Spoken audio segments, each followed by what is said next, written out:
Fraude sí, fraude no, por qué no, ¿en qué quedamos? De eso vamos a hablar el día de hoy y largamente. Paciencia. Esto es Café para Cuatro. Bienvenidos.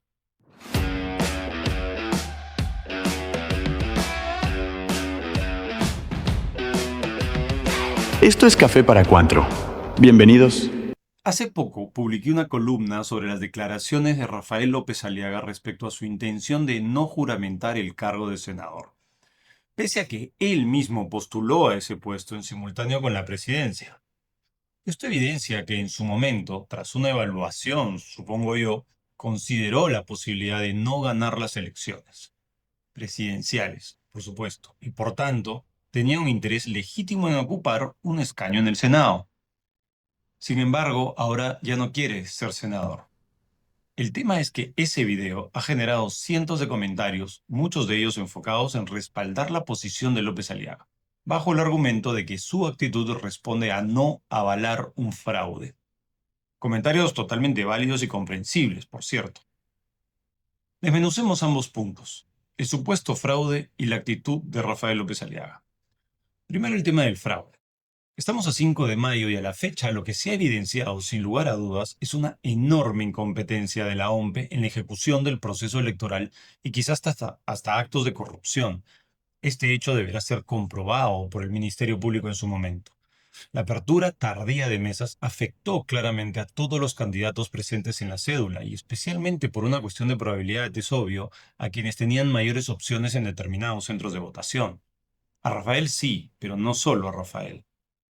Pero aquí hay un punto clave. No es contra López Aliaga contra quien se habría cometido un eventual fraude. Esa es una forma bien egocéntrica de ver el problema. El perjuicio es contra los ciudadanos. Son ellos quienes han sido afectados al ver limitado su derecho al voto. Los verdaderamente perjudicados son los ciudadanos que no pudieron votar y, en segundo plano, los candidatos que pudieron haber recibido esos votos. Aquellos que no pudieron votar por Rafael López Aliaga o por cualquier otro candidato de su preferencia. Por lo tanto, ¿se vulneraron derechos? Sí. ¿El proceso fue un desastre? También. ¿Hubo un fraude? En mi opinión, no. No lo hubo porque para que exista un fraude electoral, un fraude como tal, se requiere un patrón claro y sistemático, una conducta organizada que vaya más allá de irregularidades operativas, ineptitud o negligencia, como la apertura tardía de mesas, las cuestionadas mesas de la serie 900 que ya fueron explicadas, o las llamadas mesas atípicas. Se necesitaría evidencia de una orquestación con un objetivo concreto de alterar resultados para favorecer a alguien en particular. Hasta ahora, quienes sostienen la tesis del fraude han señalado responsables distintos. Unos dicen que Keiko Fujimori, otros dicen que Sánchez, incluso que Balcázar. Una acusación difusa, sin consistencia. Más aún, en los últimos días hemos visto a personas y organizaciones que apoyaron a López Aliaga afirmar que ya no encuentran evidencias suficientes para sostener que hubo fraude. Sí reconocen, y en eso coincido yo también, que se trató de un proceso alterado que perjudicó a miles de personas. El derecho a reclamar existe, por supuesto. Lo tiene López Aliaga y lo tienen todos los actores del proceso. Era esperable que ante estas fallas se presentaran reclamos, pero de ahí a pedir la anulación de las elecciones, por ejemplo, es decir, invalidar el voto de millones de peruanos en todas las regiones del país, pues supone algo desproporcionado y hasta inoportuno, diría yo.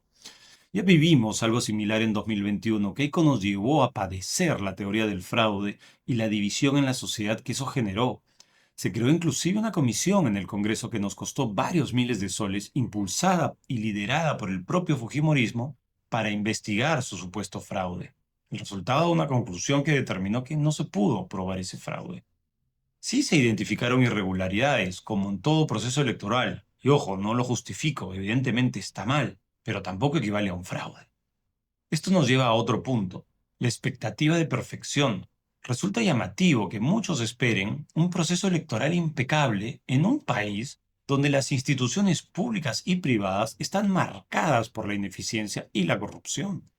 La OMP y el Jurado Nacional de Elecciones no son entes aislados de esa realidad.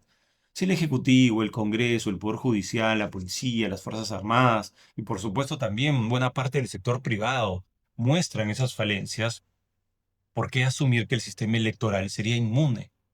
No es solo la OMPE, señores, es el Perú. Ahora, sobre la actitud de López Aliaga. En los comentarios se insiste en que no se trata de una pataleta, sino de dignidad, que juramentar sería avalar un fraude. Sobre esto ya he planteado mi posición, no hay evidencia de un fraude como tal. Pero además hay un elemento adicional. López Aliaga decidió postular también al Senado. Otros candidatos no lo hicieron y dejaron ese espacio para terceros. Él no. Fue una decisión propia. Cuando hizo su evaluación, es obvio que tenía frente a sí la posibilidad de no ganar la presidencia y por tanto en su momento sí vio como posible ser senador.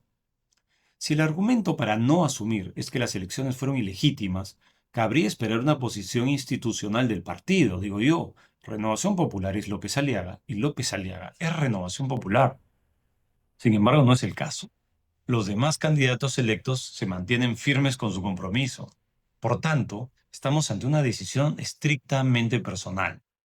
Y aquí surge la contradicción más evidente. Si Rafael López Aliaga considera que el proceso fue irregular o incluso fraudulento, el Senado sería precisamente el espacio desde donde podría impulsar reformas para evitar que esto se repita. Esa es en esencia el camino, el propósito de los cargos de representación, servir a la ciudadanía y corregir las fallas del sistema. Pero la decisión es otra. Como el resultado no le fue favorable, opta por retirarse, volver a su oficina y dejar el problema intacto para que sea resuelto por alguien más. Aceptar que todo siga igual, que las mismas condiciones se repitan y que los mismos errores persistan en el futuro. Ahí es donde aparece donde aparece no la dignidad, sino el egoísmo, el egocentrismo o en el mejor de los casos la desidia. Por eso digo que para mí la personalidad de López Aliaga dista mucho de ser la que se requiere para ser político, funcionario público, servidor del Estado. Queda claro que un buen gerente es, supongo, pero no tiene lo que hay que tener para pasar al sector público.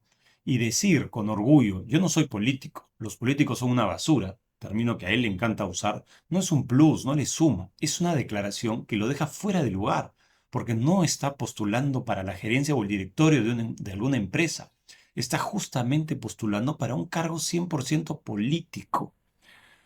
Que esta nueva situación no nos lleve a enfrentarnos. El país no necesita y no merece más división.